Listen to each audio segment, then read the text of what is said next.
আসসালামু আলাইকুম। Hi beautiful students, হাসানা ক্লাসরুমে তোমাদের সবাইকে স্বাগতম। তোমরা যারা 2026 সালের এসএসসি পরীক্ষার্থী আছো, তোমাদের সবচেয়ে ইম্পর্ট্যান্ট সাবজেক্ট যেটা জেনারেল ম্যাথ বা সাধারণ গণিত, ওই সাবজেক্টের ফাইনাল সাজেশান নিয়ে ইনশাল্লাহ আজকে আলোচনা করব। তবে সেটা হচ্ছে সিকিউ, মানে সৃজনশীল প্রশ্নের ফাইনাল সাজেশান নিয়ে।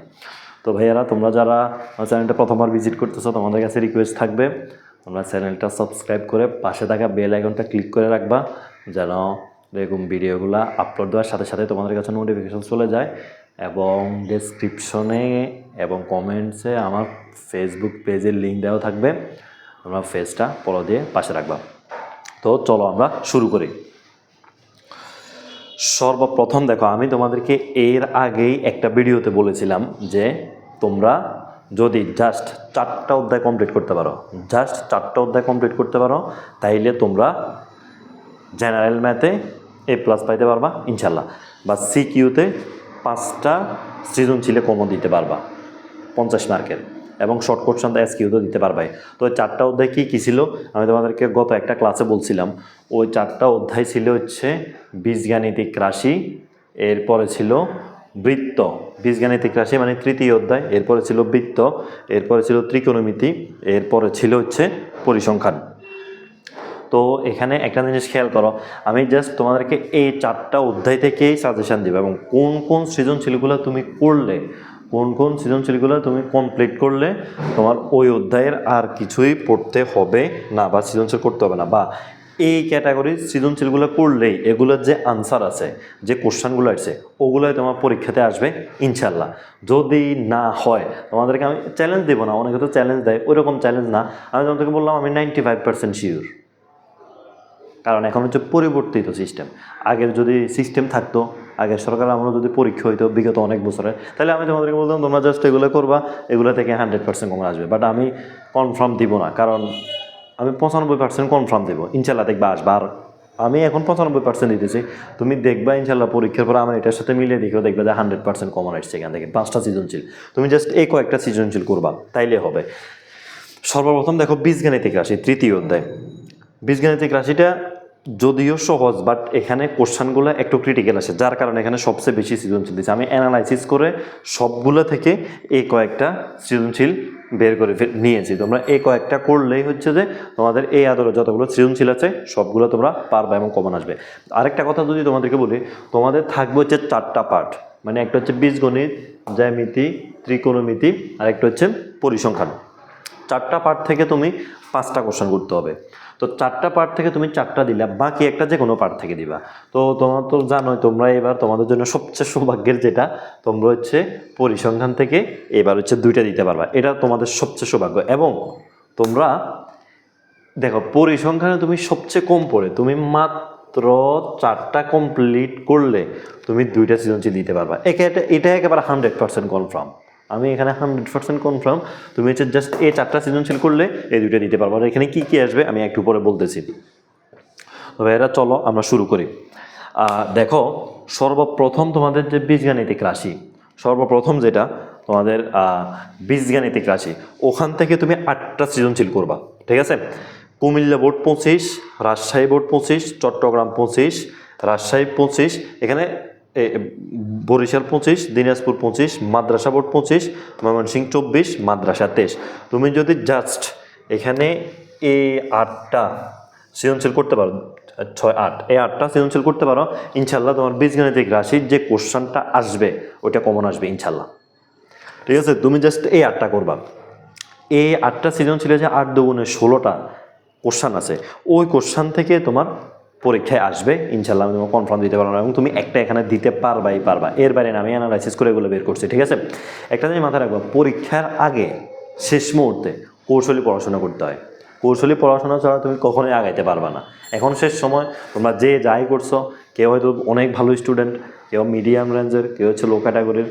তো তোমরা যারা হচ্ছে মিডিয়াম এবং বিশেষ করে লো স্টুডেন্ট যারা, তোমরা সর্বোচ্চ চেষ্টা করবা এই জাস্ট এখানে যে আমি সৃজনশীলগুলো দিছি, এখানে 8টা, এখানে হচ্ছে 7টা, এখানেও 7টা, এখানে হচ্ছে 4টা, 8-এর সাথে 15টা, 15 আর 7 4 11, 15 আর 11 হচ্ছে 26টা। তুমি মোটামুটি 25-26টা সৃজনশীল করলে তুমি একেবারে কনফার্ম থাকো, তুমি 50 মার্ক কমন পাবাই ইনশাল্লাহ। ঠিক আছে, তো তাইলে তুমি বীজগণিতটা আসে এগুলো করবা।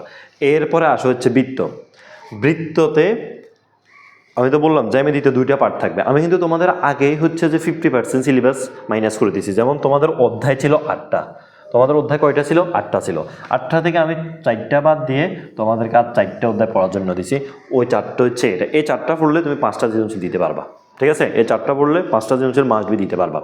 তো দেখো বৃত্ততে হচ্ছে যে তুমি এই 7টা সৃজনশীল করবা। ঠিক আছে, আর বৃত্ততে মূলত আসবে কি আমি তোমাকে যদি বলে দিই আমি এমনও বলতে পারবো। যেমন তুমি হচ্ছে যে স্বাভাবিক তুমি বৃত্ততে দিবা, যেমন সম্পাদ্য দিবা। সম্পাদ্য কি আসবে?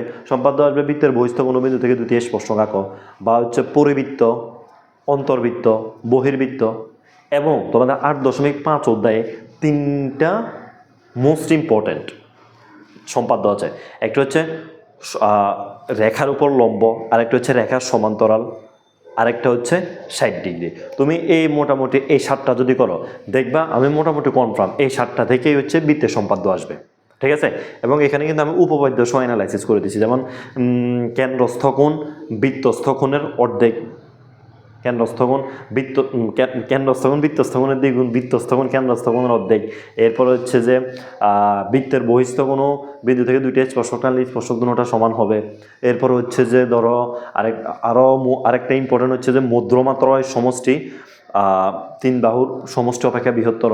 আরেকটা হচ্ছে যে বিপরীত, এটা মোস্ট ইম্পর্টেন্ট, বিপরীত কোণ 2টা সমষ্টি 2 সমকোণ। এরকম এই যে এগুলো আছে, উপপাদ্যগুলো আছে, এগুলো তোমাদের মোস্ট ইম্পর্টেন্ট। তোমরা এই কয়েকটা করলে কমন পেয়ে যাবা ইনশাল্লাহ। তাইলে আমি তো তোমাদেরকে বলে দিলাম এখানে কি কি আসার সম্ভাবনা আছে। এরপরে দেখো ত্রিকোণমিতি থেকে তোমাকে মাস্ট বি একটা আনসার করতে হবে, কারণ ত্রিকোণমিতি আর পরিমিতি থেকে একটা কোশ্চেন করতে হবে। তো ত্রিকোণমিতিটা ভাইয়ারা আসলে অনেক সহজ, ত্রিকোণমিতিটা এত বেশি কঠিন না। ত্রিকোণমিতি আসলে তোমরা সূত্রগুলো যদি একটু ভালোভাবে অ্যানালাইসিস করতে পারো, মুখস্থ মনে রাখতে পারো, তাহলে তোমার জন্য খুবই ইজি। আর আমি তোমাদেরকে একেবারে পেছনে যাই, আমার সপ্তাহ 10 দিন আগে তোমাদেরকে একটা ভিডিও দিয়েছিলাম, আমি প্রোভাইড করছিলাম।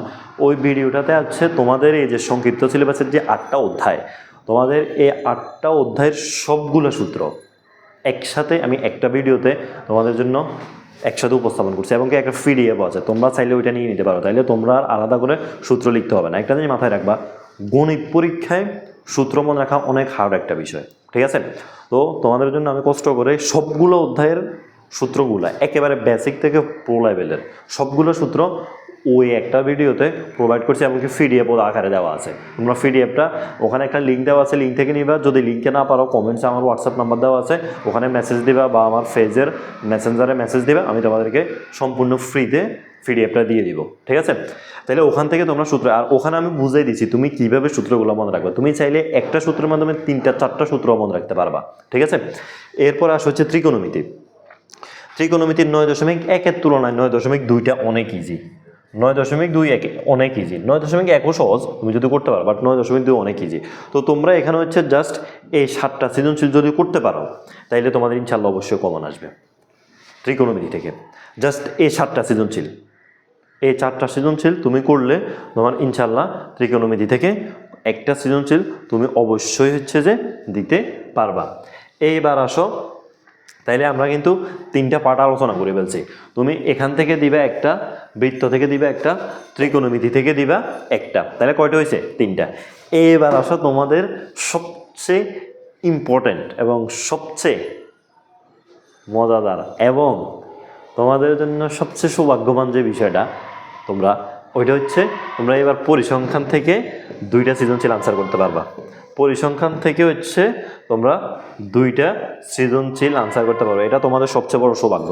যেমন ধরো আমি যদি আমার কথা বলি, আমি হচ্ছে যে 2019 সালে SSC পরীক্ষার্থী ছিলাম। ঠিক আছে, তো আমরা হচ্ছে তো পুরো বইতে পরীক্ষা দিচ্ছি। তো চিন্তা করো 17টা অধ্যায় আমাদের, তোমাদের তো মাত্র 8টা অধ্যায়, আমরা 17টা অধ্যায় পরীক্ষা দিচ্ছি। ঠিক আছে, আমরাও কিন্তু পারি নাই পরিসংখ্যানে 2টা আনসার করতে, আমরা পরিসংখ্যানে একটা আনসার করতে হয়েছে। আর অথচ দেখো তোমরা 8টা অধ্যায় পরীক্ষা দিবা, তোমরা পরিসংখ্যান থেকে 2টা দিতে পারবা। ঠিক আছে, এইবার আসো আমি তোমাদেরকে বলি, তোমরা পরিসংখ্যানে জাস্ট 4টা সৃজনশীল করবা, 100% কনফার্ম থাকে। এখান থেকে 2টা কমন তুমি পাবাই, লিখে রাখো। একেবারে কনফার্ম। ঠিক আছে, তুমি জাস্ট এই 4টা করবা, Dhaka board 25, Dhaka board 24, Chittagong board 24, আর হচ্ছে সম্মিলিত বোর্ড 18। ঠিক আছে, তুমি জাস্ট এই 4টা করবা, 2টা কমন অবশ্যই পাবা। আর আমি যদি তোমাদেরকে একটু সংক্ষেপে বলে দিই তোমাদের এই পরিসংখ্যানে কি কি আসবে। তুমি দেখো পরিসংখ্যানে কিন্তু যেহেতু এবার তুমি 2টা দিতে পারবা, এবার স্যাররা অনেক বেসিক থেকে কোশ্চেন করবে। আমি তোমাদেরকে ওই যে তুমি দেখবে একটা গত 2 দিন আগে আমি একটা ভিডিও করছিলাম যে 4টা অধ্যায় করলে প্লাস কনফার্ম, ওখানে আলোচনা করছি, তোমরা চাইলে ওইটা দেখে নিতে পারো। এখন আমি আবার বলতেছি, শোনো তোমাদের পরিসংখ্যানে কি আসবে। পরিসংখ্যানে তোমরা জানো গড়, মধ্যক, প্রচুরক, এই 3টা জিনিস আসে, আর হচ্ছে যে অজীব রেখা, গণসংখ্যা বহু, এই 5টা। বাট এবার যেহেতু 2টা আসবে বা 2টা দিবে, স্যাররাও জানে সবাই পরিসংখ্যান থেকে এই 2টা দিবে, যত ভালো স্টুডেন্ট হোক আর যত মিডিয়াম এবং লো রেঞ্জ, তো ওরাদের তো টার্গেটেই আছে, এবার ওরা হচ্ছে যে পরিসংখ্যান দিয়ে পাস করবে, তাই না? তো তাইলে এই 5টার বাইরে আরও কিছু কাজ আছে। যেমন তোমরা হচ্ছে যে 6-7-এ, আচ্ছা তোমাদের তো পরিবর্তিত সিলেবাস ছিল, তোমাদেরকে বলি তোমরা হচ্ছে যে ট্যালি চিহ্ন, ওই যে অনেকগুলো সংখ্যা দেওয়া থাকতো এরকম, ধরো 17, 15, 38, 20, এরকম ধরো 20 জন ছাত্রের রোল নাম্বার দেওয়া আছে। তো এখান থেকে বলছে কি এদের থেকে আয়তলেখা অঙ্কন করো। তাহলে তুমি কি করবা, পরিসর নির্ণয় করবা। পরিসর নির্ণয় করার পর তুমি একটা সংখ্যাকে শ্রেণীব্যাপ্তি ধরে শ্রেণী সংখ্যা নির্ণয় করবা। শ্রেণীব্যাপ্তি বাই শ্রেণী সংখ্যা সমান, আচ্ছা শুরুতে বলি, পরিসর নির্ণয় সূত্র হচ্ছে সর্বোচ্চ সংখ্যা যোগ সর্বনিম্ন সংখ্যা -1। ঠিক আছে, সর্বোচ্চ সংখ্যা বিয়োগ সর্বনিম্ন সংখ্যা যোগ 1। এরপর হচ্ছে যে শ্রেণীব্যাপ্তি একটা ধরে তুমি শ্রেণী সংখ্যা নির্ণয় করবা, পরিসরকে শ্রেণীব্যাপ্তি দিয়ে ভাগ করবা। ধরো তোমার 7টা ঘর বেরিয়েছে, এবার ওই 7টা ঘর থেকে তুমি এগুলো একটা একটা করে কোনটা কোন করে ট্যালি চিহ্ন আকারে বসাবা। তোমরা তো ট্যালি চিহ্ন জানো যে 1, 2, 3, 4, 5 এরকম ট্যালি চিহ্ন করার পরে এবার তুমি আয়তলেখা অঙ্কন করবা। এটা কিন্তু ভাইয়ারা তোমরা এবার করবা, তোমাদের এটা আসার সম্ভাবনা অনেক বেশি, যেহেতু সহজ কোশ্চেন আসবে, মানে কোশ্চেন 2টা দিতে হবে। সো এখানে তো পরিসংখ্যানে তো এর বাইরে কোনো প্রশ্ন দেওয়া যাবে না, তাই না? পরিসংখ্যান তো নতুন করে সৃষ্টি করতে পারবে না, এরকম না, পরিসংখ্যান তো এক্সট্রা কিছু দিতে পারবে না। সো তোমরা এই যে আমি যে বেসিকটা বললাম আয়তলেখা অঙ্কন করো, এটা দেখবা যে তোমাদের আসার সম্ভাবনা অনেক বেশি। এরপরে আসো আমি তোমাদেরকে যদি বলি মধ্যক, তোমরা তো সবাই মধ্যক নির্ণয় করতে পারো, তাই না? তো মধ্যকে যদি তোমাদেরকে একটা কথা বলি, তোমরা মধ্যক পারো হচ্ছে যে L + n/2 - fc × h/fn, এই সূত্রটা L + n/2 - fc × h/fm, তোমরা পারো এই সূত্রটা আসবে, এটা কনফার্ম। কিন্তু মধ্যক এর বাইরেও তোমাদেরকে একটু আগে আমি যে সিরিয়ালি সংখ্যাগুলো দেখাইছি, এই সংখ্যাগুলো দিয়েও মধ্যক নির্ণয় করা যায়। ঠিক আছে, ধরো হচ্ছে যে 12, 15, 36, 38, 50 এরকম ডট ডট ডট ধরো এখানে আছে 11টা, তখন তোমাকে বলবো এখান থেকে মধ্যক নির্ণয় করো। তাইলে এরকম একটা সূত্র আছে n + 1/2 তম পদ, n + 1/2 তম পদ। তুমি এগুলোকে আগে ঊর্ধ্বক্রমে সাজাইবা, এরপরে ধরো এখানে দিছে হচ্ছে 12টা, যদি 12টা দেয় তাহলে একটা সূত্র আছে, ওই সূত্রটা হচ্ছে এটা n/2 তম পদ যোগ n/2 + 1 তম পদ বাই 2। তুমি শুরুতে ঊর্ধ্বক্রমে সাজায়, এরপরে এই সূত্রটা লিখবে। এইটা তোমার এবারের জন্য মোস্ট ইম্পর্টেন্ট, এটা মাথায় রাখিও। এই যে তোমাদের আগের যে সূত্রগুলো, এগুলো তোমাদের জন্য মোস্ট ইম্পর্টেন্ট। ঠিক আছে, এই 2টা জিনিস তোমাদের আসার সম্ভাবনা অনেক বেশি। তাহলে আমি কি বললাম, আয়তলেখা অঙ্কন করা আর হচ্ছে উপাত্ত থেকে মধ্যক নির্ণয় করা। ঠিক আছে, আর বাকিগুলো তোমরা পারো, সংক্ষিপ্ত পদ্ধতিতে গড় বের করতে পারো, এরপর হচ্ছে তোমরা মধ্যক বের করতে পারো, এরপর হচ্ছে প্রচুরক L + f1/f1 + f2 × h, এটা f1 + f1/f2 × h এটা বের করতে পারো। এরপর হচ্ছে তোমরা আয়তলেখা অজীব রেখা বের করতে পারো, গণসংখ্যা বহুভুজ বের করতে পারো। তো তোমরা এক্সট্রাভাবে এই 2টা জিনিস শিখে নেবে, তাইলে তোমরা ইনশাল্লাহ কনফার্ম এই 2টা জিনিস করতে পারবা। তো আমি ওই 2টা জিনিস তোমাদেরকে এখানে লিখে দিই, তোমরা বাড়তি কোন বিষয়টা দেখবা, ওইটা হচ্ছে আয়তলেখা অঙ্কন করা, আয়তলেখ, আর 2 নাম্বারটা হচ্ছে উপাত্ত থেকে মধ্যক, উপাত্ত থেকে আয়ত, উপাত্ত থেকে মধ্যক। তো এই যে সূত্রগুলো সব কিছু আমার ওই ভিডিওতে দেওয়া আছে PDF আকারে, তোমরা চাইলে ওখান থেকে সংগ্রহ করে নিতে পারবা। তাইলে তোমরা আশা করি বুঝছো। তোমরা যারা SSC 26 ব্যাচ আছো, তোমাদের আজকে হচ্ছে যে 12 তারিখ, আর মাত্র অল্প কয়েকদিন আছে। তো পুরোটা যদি এভাবে কমপ্লিট করো তাইলে হচ্ছে যে তোমরা খুব ভালোভাবে কমপ্লিট করতে পারবা। তো তাইলে তোমরা দেখে নাও, আমি হচ্ছে যে পুরোটা এখানে লিখে ফেলছি, তোমরা চাইলে এটা হচ্ছে স্ক্রিনশট দিয়ে লিখে নিয়ে রাখতে পারো। আর যদি মন চায় এগুলো হচ্ছে যে তোমরা লিখে নিয়ে তারপর হচ্ছে যে বোর্ড কোশ্চেন থেকে দাগাই রাখবা, ঠিক আছে? তো ঠিক আছে ভাইয়ারা, সবাই ভালো থাকো, সুস্থ থাকো। তোমাদের পরীক্ষার বাকি আর অল্প কয়েকটা দিন, তোমরা পড়াশোনার সাথে থাকো। আর আমার চ্যানেলটা এবং হচ্ছে পেজটা সাবস্ক্রাইব এবং ফলো দিয়ে পাশে থাকবা, যেন ভিডিওগুলো তোমরা খুব সহজে পেতে পারো। আর তোমরা নেক্সট কোন বিষয় নিয়ে ভিডিও পেতে চাও তা হচ্ছে কমেন্টস করে জানাবা, ওই বিষয়টি ইনশাল্লাহ ভিডিও করবো। তো ঠিক আছে, সবাই ভালো থাকো, আসসালামু আলাইকুম।